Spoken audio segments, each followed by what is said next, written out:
विचलित हो जाते हैं मतलब। बिल्कुल बिल्कुल होगा, होगा विचलित, क्योंकि यही तो बोले ना हम लोग कि जिसने साधना कर लिया वही साधु है। एक कपड़े पहन लिया, साधना किया नहीं, भगवा कपड़ा पहन लिया, सफेद कपड़ा पहन लिया, रुद्राक्ष गले में डाल लिया, तुलसी गले में डाल लिया, हाँ, बाल बड़े बड़े रखा लिए, जटाएं रखा ली, आधो का जोगी गांड तक की जटा, इससे कोई साधु नहीं होता है। जो साधना साध ले वो साधु है, हाँ, जो ज्ञान दे दे वो गुरु है। जो साध ले तो साधु है, जो ज्ञान दे दे वो गुरु है। ऐसा बताया भी गया है कि बोले पानी पियो छान के, गुरु करो जान के। बताया गया। हम नहीं बताते, जैसे शास्त्र क्या बोले थे, वो साधु जो साधना में साध लिया साधु, वो साधु अपनी ये आँखों से नहीं देखता, ये आँखों से नहीं देखता, साधु देखता है सिर्फ शास्त्र पुराण की आँखों से। साधु चलता है वो शास्त्रों के इस साधु ने, जब हम लोग साधु हम मानते हैं, हमने भगवान को देखा है क्या? नहीं। कि भगवान का कैसा रूप था, कैसा क्या था, किसने देखा? किसी ने नहीं। हम लोग भगवान का आचरण विवरण कर रहे हैं इस पुराण के माध्यम से। ये पुराण में जो लिखा है उसके माध्यम से हम परमात्मा को जान सकते हैं, परमात्मा को पहचान सकते हैं, परमात्मा हमारा काम कर सकता है। भगवान की भी किसी को दर्शन नहीं देती। अब वैसे तो बहुत सारे भगवा कपड़ा पहन लिए है, दाढ़ी रखा लिया, बाल रखा लिया, वो लाल झोला लटका लिया, चले गाँव में। तो माई बोले बाबा वो कटोरी भर के आटा ले आ रही है। बोले मैं आटा नहीं लेता, गेहूँ नहीं तो मूंग लाओ। अरे उसके घर में जो तेरे को ले, तू अलग जगाने आया था। वो तेरे झोली में मिट्टी भी अगर डाल रही है तो ले ले।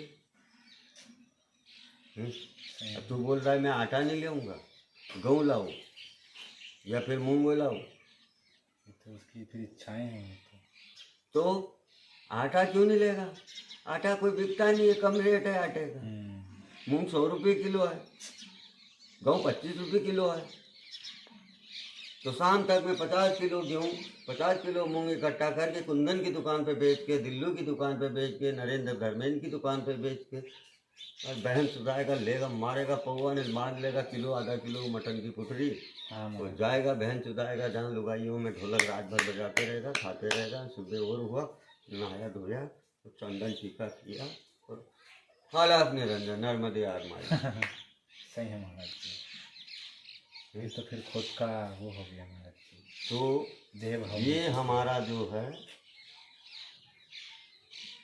ऐसे बोले गए कि दुनिया सबकी किसी की नहीं मानती, सिर्फ एक मनसाराम है। मनसाराम की जहाँ बैठा है। अब साधु का क्या है? साधु आसन लगा के आँख मीच के बैठ गया, उसको कहाँ जाना है, कौन सी खेत की रखवाली करनी है, कि वहाँ मेरी पोरी रो रही होगी, कि वहाँ हमारी पोरी रड़ी रही हो, कि वहाँ हमारे खेत में नुकसान हो, क्या करना है साधु को? बता मेरे को। कुछ नहीं, बस उसका तो सिर्फ डायरेक्ट कनेक्शन, जब बैठा है आसन पे तो बस डायरेक्ट आँख बंद करके डायरेक्ट कनेक्शन, कोई आओ कोई जाओ, कोई फर्क नहीं। क्या करना है उसको? जब तक उसका जो नहीं होगा तब तक वो आँख खोलेगा नहीं। सही है। और आँख भी खोल, ये साधु लोग मौन क्यों रहते हैं? कारण क्या है? दुनिया आती है, हाँ गुरु जी हमारी परेशानी से, माँ घर में बीमार रहे, माँ घर में परेशानी से पैसा हम लोग कमाओ को रहता नहीं, गुरु जी माई भैंसी दूध नहीं दियो, गुरु जी माई बाई माँ की रोज लड़े, इसकी वजह से चुप ना रहे बात न बजे बात। तो सबसे बड़ी तो साधना है बेटा। साधना को साधो, भगवान के प्रति दिल को रोको। मैं अभी बोला ना, एक बच्चा को हम बोलता बेटा उधर नहीं जाना रे, रोड मेन रोड है, ट्रक चलते हैं, ट्रैफिक है, साला कुछ भी हो जाए, तो बच्चा मानता नहीं, तो बच्चा भगता है।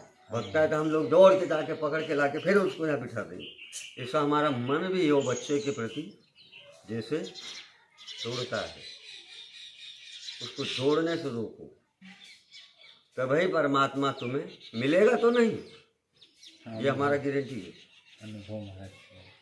कोई से भी शक्ति, जिसका भी आप लोग उसके उपासक के से रह रहे हो, जिसके नाम के आधार के ऊपर जी रहे हो, जिसको मान रहे हो, मिलेगा नहीं।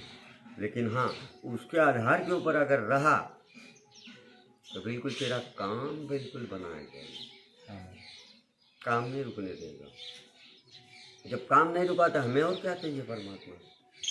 जब कोई परमात्मा को चाहने के बाद भी, परमात्मा कभी कभी दर्शन देते हैं, परमात्मा दर्शन देते हैं तो फिर वो आखिर में बोलते हैं, बोले मांगो भाई, क्या मांगता है? बोले भगवान क्या मांगता है? सबरी ने क्या मांगा? तेरी भक्ति दे। कोई दुख मांगता है? नहीं मांगता, सब सुख ही मांगता है। राक्षसों ने क्या मांगा? मेरे जी अमर होने का वरदान दो। राक्षसों ने केवल इसी के अलावा कुछ नहीं मांगा, बस हमें अमर होने का वरदान चाहिए। तो ये तो भगवान दे नहीं सकते किसी को भी, रावण को भी नहीं दिया, हिरण्याकश्यप को भी नहीं दिया। तो ऐसे कुछ नहीं है। भगवान जब बोलते हैं कि मांगो, तो उसकी इच्छा जो होती है, कुंती ने दुख मांगा, सबरी ने भक्ति मांगी, इन लोगों ने क्यों मांग लिया कि भाई हमें एक जाति का नीच गिद्ध जो मांस खाते हैं, जानवर में आप तो दिखाई नहीं देते, पहले आते थे, अभी सुना हूँ इसमें अयोध्या में आ गए गिद्ध। वो माता सीता को रावण जब ले जा रहा था तब गिद्ध ने देखा, अरे जो कोई अबला का हरण करके ले जा रहा है साला राक्षस। एक जाति का गिद्ध रावण के पास पहुंच गया, उसको रोकने की चेष्टा बहुत किया और युद्ध भी किया, बहुत दिन तक युद्ध किया। आखिर में रावण परास्त होने लगा तो उसने उसके पंख काट दिए। रावण ने पंख काटने पे अब वो तो बेसहारा हो गया, अब क्या करेगा, वहीं गिरा पड़ा है। लेकिन वो उसी समय भी मर सकता था, लेकिन नहीं, वो प्राणों को बचा के रख रहा है। किसके लिए? ये तो मेरी माँ जानकी है, ये तो साला दुष्ट ले जा रहा है, लेकिन मेरे राम प्रभु आएंगे, कभी न कभी तो आएंगे। तो उनको ये मैं सूचना देने के बाद सीताराम भले मर जो। अब भगवान की रास्ता देखते देखते भगवान तो जब आए, वो मांस खा रहा है, देख ले, पूरा नीच है, उसको गिद्ध ही बोला गया है, गिद्ध। तो जब उसने एक नारी की आवाज़ सुनी, उससे जैसे बनी वैसे सहायता किया। सहायता करने में वो दुष्ट ने उसके पंख काट दिए, वहीं गिरा है। भगवान आए, भगवान को सारी कहानी सुनाई कि रावण लंका में ले गया दक्षिण दिशा में माता जानकी को। तो वो नीच जाति के पंख कटा हुआ गिद्ध भगवान की गोद में प्राण कर दिए। बोले मांग गिद्ध, अब और क्या चाहता है, पंख तेरे निकालूं कि क्या करूं? बोले नहीं भगवान, अब क्या जरूरी है मेरे, बस इसी आपका ही रास्ता देख रहा था अभी तक, तो इसीलिए मैं बचा के रखा हूँ दिल को कि भाई तेरे को जाना नहीं है जब तक प्रभु आए नहीं। तो उसने एक नारी की आवाज़ को सुनकर उससे सहायता की। भले वो जाति से हमें कोई मतलब नहीं कि वो ब्राह्मण से नहीं हो, भंगी से नहीं हो, आदिवासी से नहीं हो, चमार से, कोई जाति वाति से मतलब नहीं है। भगवान ने जहाँ देखा, भगवान सिर्फ प्रेम देखते हैं, दिल देखते हैं। ये मनसाराम जो है ना, ये मनसाराम को उस राम के प्रति लगा दिया क्या, तो उसकी नैया कभी गड़बड़ाने वाली नहीं है। अब दूसरा, इधर गंगा पुत्र भीष्म महाभारत में देखो, इतना ज्ञानी, इतना ध्यानी, इतना सर्वश्रेष्ठ कि उसको कोई हरा नहीं सकता पृथ्वी के ऊपर, इस धरा के ऊपर। परशुराम जी को भी, उनके गुरु को भी उसने परास्त कर दिया। तो जब अंतिम समय उसका आया, तो देखो इतना दुख भोगते भोगते बाणों की सैया पे सोना पड़ा। कितने दिन तक सोते रहा, जब तक महाभारत हुआ तब तक बाणों की सैया पे सोना पड़ा उसको। दर्द कम हुआ क्या? नहीं हो महाराज। तो फिर इतना ज्ञानी, इतना ध्यानी, इतना ये, इसको तो बैकुंठ भगवान की गोद में मरना चाहिए था, बैकुंठ में जाना चाहिए था। नहीं, उसने जो किया वो क्या किया, वो बाणों की सैया पे क्यों सोना पड़ा उसको, कि वो द्रौपदी को नग्न कर रही दुशासन, उसकी रक्षा नहीं कर पाई। भरी सभा बैठी थी, कोई भी ऐसा माई का लाल नहीं था कि एक अबला की अब लाज बचा सके। बड़े बड़े शूर वीर ताकतवर शक्तिशाली सारे सब थे वहाँ मौजूद, जो कि अर्जुन, भीम, नकुल, सहदेव, भगवान कृष्ण, वो वहाँ सभा में नहीं कर पाए भगवान कृष्ण। जब उसने देखा क्या रे ये तो कुछ नहीं है यार, फिर वही द्रौपदी ने बोला, बोले अब भगवान मेरा कोई नहीं है, तू ही है। अब ये लाज मेरी जा रही है, मैं तो हाथ छोड़ दिए। दुशासन फिर तो वो ये क्यों भगवान ने किया द्रौपदी के साथ में, ऐसा चीज क्यों बढ़ाया, तो दूसरों का चीज क्यों नहीं बढ़ाया, दूसरों का भला क्यों नहीं किया? क्योंकि भगवान की 16,108 रानियाँ थी। भगवान सुदर्शन चक्र में भगवान की उंगली कहीं कट गई थी। तो सबको बोल रहे अरे, बोले अरे उंगली कट गई, उंगली कट गई।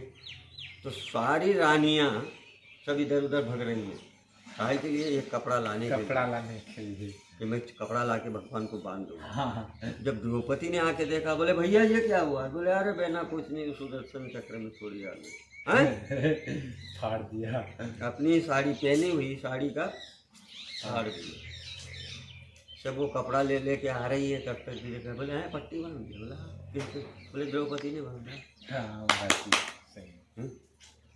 कहा भी मेरे को बताओ, तुम तो भगवान की रानियां हो, तुम्हें कपड़ा ढूंढने जाने का क्या जरूरी था? तुम्हारे पास में साड़ियाँ थी क्या? लेकिन नहीं, भगवान ने वहीं इन लोगों की परीक्षा ली है। भगवान सबको 16,108 को सब में से बोलने लग गए, बोले ओए तुम कोई काम के नहीं, तुम्हारे पास भी तो साड़ियाँ थी, लेकिन तुम्हें वो लगा कि हम तो देवियाँ हैं, हमारी कीमती साड़ी को क्यों फाड़ूंगा। तो उसने कीमती साड़ी को नहीं देखा, मेरे भैया की उंगली खून निकल गया, उसको बंद करना है, साड़ी तो कल भी ले लूँगा। जब भगवान को उसने याद किया तो भगवान ही वहीं से, भगवान को सब पता है, लेकिन भगवान ने वहीं से फिर उसका वो जो पट्टी थी ना, उसके एक एक तार का कर्ज चुकाया है। दुशासन साड़ी खींचते खींचते खींचते पराज,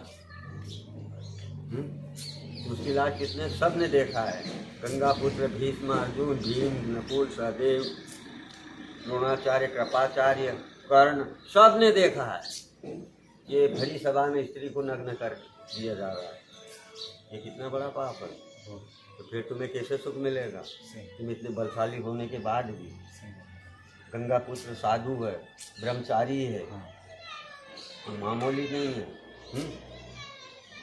तो अब अभी बताया गया, बोले वो जब इतना बड़ा शक्तिशाली धर्म का आदमी, या तो दुर्योधन को बोले रोका उसने, दुर्योधन माना नहीं, और उसकी प्रतिज्ञा ये थी कि यहाँ जो राजा बनेगा बैठेगा, उसी राजा की तरफ से मैं उसकी हेल्प करूँगा।